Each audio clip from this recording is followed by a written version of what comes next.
ଦେଖିବାକୁ ଯିବି। ତମ ଗାଁକୁ ଗଲେ ଘର କାମ ସବୁ କିଏ କରିବ? ତା ଛଡା ତୋ ପିଲା ସ୍ୱାମୀ କଥା ମୁଁ କରିପାରିବିନି, ମୁଁ ଯାଇପାରିବି। ହାଲୁ କଣ ହେଲା ଲୋ? ବାପା ଆଖି ଖୋଲୁ ନାହିଁ? ବୋହୁ ବୋହୁ,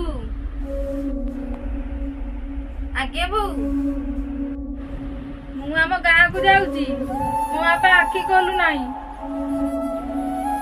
ରୁହ ବୋଉ, ତମେ ଗାଁକୁ ଗଲେ ମୁଁ ତମ ପିଲା ସ୍ୱାମୀ କଥା ବୁଝିପାରିବିନି। କାହିଁକି ଲୋ? ତମେ ବି ତ ମତେ ଏକଥା କହିଥିଲ।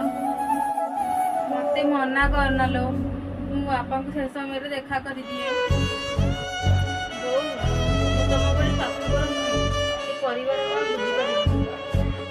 ପରିବାର ତମର ହଉ କି ମୋର, ଆମେ ଗୋଟିଏ ପରିବାର ସମସ୍ତେ।